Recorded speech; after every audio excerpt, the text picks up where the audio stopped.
vend mund të pozicionohet dhe si po i shohim ne nga ky pozicion tash kur të tre nuk janë mesin e gjallëve. Natyrisht Rugova shumë më herët u nda nga jeta, por Kadare mund të themi Rishtas dhe Qosja tash.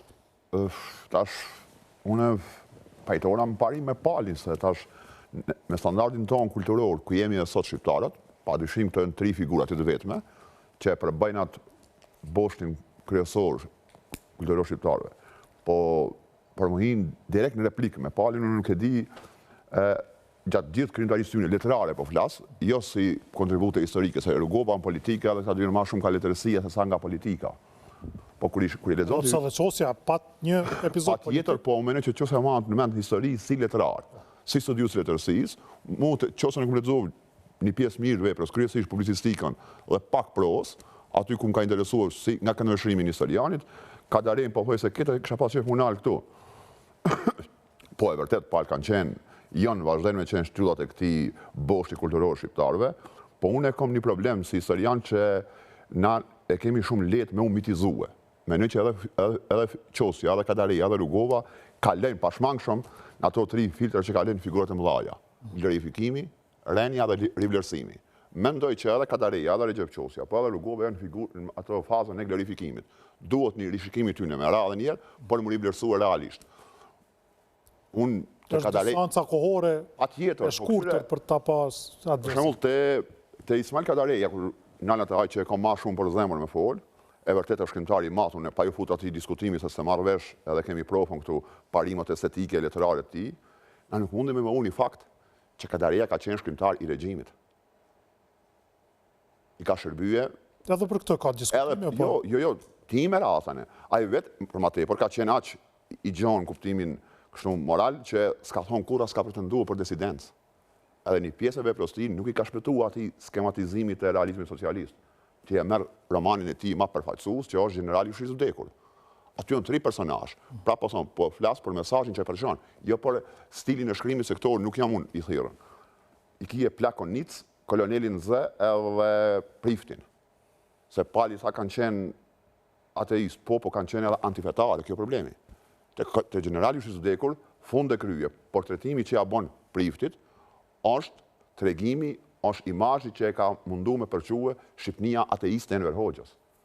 Ai roman është në funksion atë qëllimi. Prandaj kjo nuk mundet me kalu pa u thonë.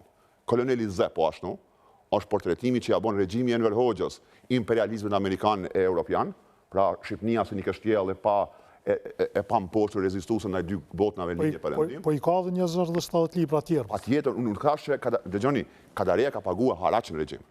Haraçi që ka paguar regjimit për me siguru qetësinë filozofike, janë thërmia nga banketi i tij i madh homerik. Në aspektin letrar, vlerësimi me i drejt, ndoshta mund të gjendet në çmimet ndërkombëtare që i ka fituar. Hiç çmimin Nobel, gjitha tjera të rëndësishme që i aspiron secili shkrimtar bashkohor i ka fituar. Nuk e mati unë si lexuesi thjesht letërsisë. Po pra ato po thon pa u futur ne në Nobel. Fonditos është një intelektual italian Longanesi që thotë çmimi Nobel, jo që nuk du ta fitosh, nuk du të as ta meritosh. Shkrimtarët më të mirë botës se kanë marrë çmimin Nobel. Kadareja padyshim është tek shkrimtarët më të mëdhenj. Pra, po ato pjesë ku ai ka shërbyer letërsinë e vet regjimit komunist Enver Hoxhës, prapë përsëris, janë thërmia nga i banketi i tij madh Amerik. Është haraç që s'ka pas çare pa paguar. Merr kështjellën, merr për shembull dosjen por gjatë gjithë veprës tij, Kadareja për mua e përcjell një situatë ose një qasje ambige. Ka shkruar për 2 kohë.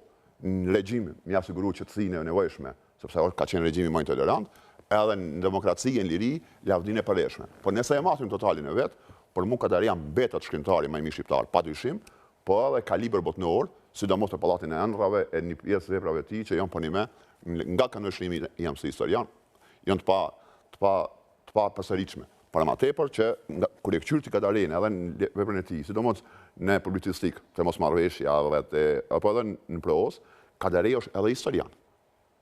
Për fatin e keq të historianëve shqiptar, ai është historian i më reprezentues ndoshta edhe më replikues i tezave që janë kushimisht antishqiptare. Të mosmarrveshja për mua, replika më serioze që jo bën një libri të Oliver Schmidtit është vjen nga Kadareja. nga asë një historian tjetër. Kur I lexon historian shqiptar, edhe kur I lexon mosmarrëshën e Ka Kadarisë. këshmarë, sidomos dekadat e fundit me sejstik, këto replika, polemizuese shumë. me një që Kadaria ka qenë shumë I aftë me pa aty ku s'kam pa asë një shqiptar deri sot në aspektin historik.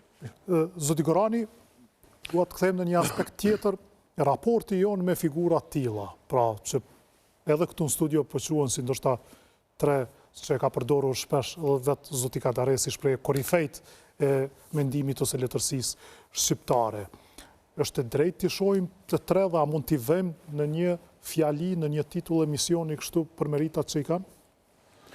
Po, mendoj që është korekte, me qenë se janë prafërsisht gjenerate njëjtë, edhe prafërsisht këta që të tre janë të dalun nga ajo që u përmend